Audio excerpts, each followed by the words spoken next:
Amis du jour, bonjour. Oui, je sais, ça fait un moment que je suis parti, mais j'ai eu des petits problèmes informatiques et je pouvais absolument rien faire avec mon ordinateur. C'est uniquement grâce au Dr Lolo que je suis de retour aujourd'hui. Donc Dr Lolo,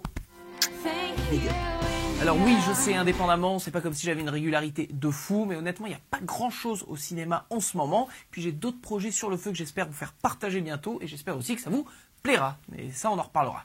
Bref, parlons du film du jour, Black Panther.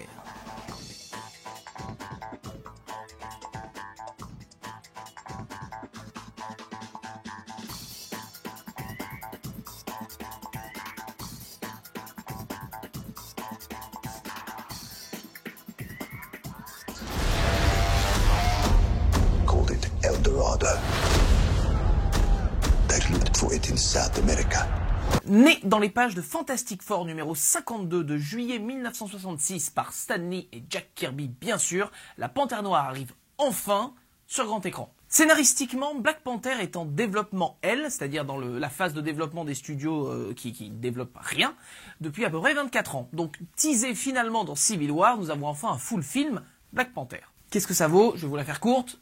Oui, c'est l'un des meilleurs films Marvel, tout court. Pourquoi? Plusieurs raisons. Déjà, il y a nullement le poids de la narration lourdingue de l'origin story de films de super-héros. C'est un film Marvel qui n'est pas collé sur la méthode Marvel. Bon, un petit peu quand même, s'il faut pas déconner, mais on n'a absolument pas la sensation de regarder vraiment une origin story. Et ça, putain, c'est sacrément rafraîchissant pour du Marvel. Sincèrement, depuis le temps, là, ça commençait à s'essouffler très lourdement, et là, petite bouffée d'air frais, quoi. En gros, c'est un vrai film et pas seulement un film super-héroïque. En plus, il a deux qualités bien spécifiques, c'est qu'il y a un petit côté shakespearien. Bon oui, dès qu'il y a des rois impliqués, vous allez me dire, ça sonne du Shakespeare, c'est pas faux. Et un petit côté James Bond. Ces persos sont fun et, miracle, on a un vrai méchant. Non, c'est pas une blague, vraiment. On a un méchant qui est le meilleur depuis Loki. Un vrai méchant. Pourquoi? Deux raisons. La première, l'acteur, Michael B. Jordan, qui jouait Creed, est juste génial. C'est un acteur de fou et il vend totalement le concept du méchant. Et deux, il a une véritable motivation.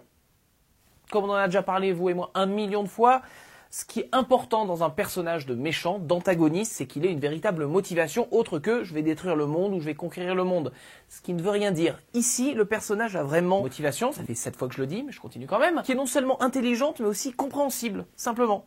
Elle est tellement compréhensible que je soupçonne même les scénaristes d'avoir ajouté, il y a une phrase ou deux que le personnage balance du style « faut tuer les mecs et tuer leurs enfants », et je pense que ça a été rajouté juste pour pousser un petit peu le côté vilain, parce que sinon, tu comprends quand même vachement bien où est-ce qu'il se situe dans sa tête.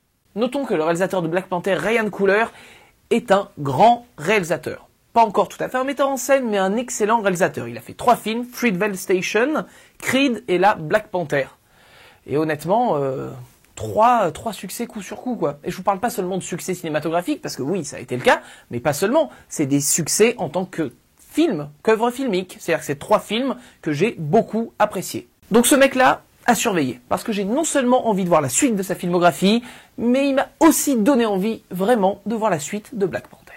Au bout du compte, qu'est-ce qu'on a? Un film Marvel cohérent, qui sort un petit peu des schémas de narration basiques de Marvel, tout en étant son propre film, des acteurs excellents, des personnages vraiment bien développés, marrants quand il faut, avec une vraie motivation quand il faut, des effets spéciaux qui fonctionnent. On verra seulement si ce film tient dans le temps, mais au jour d'aujourd'hui, c'est un excellent film. Verdict. Sur ce, je vous dis amis du soir, bonsoir.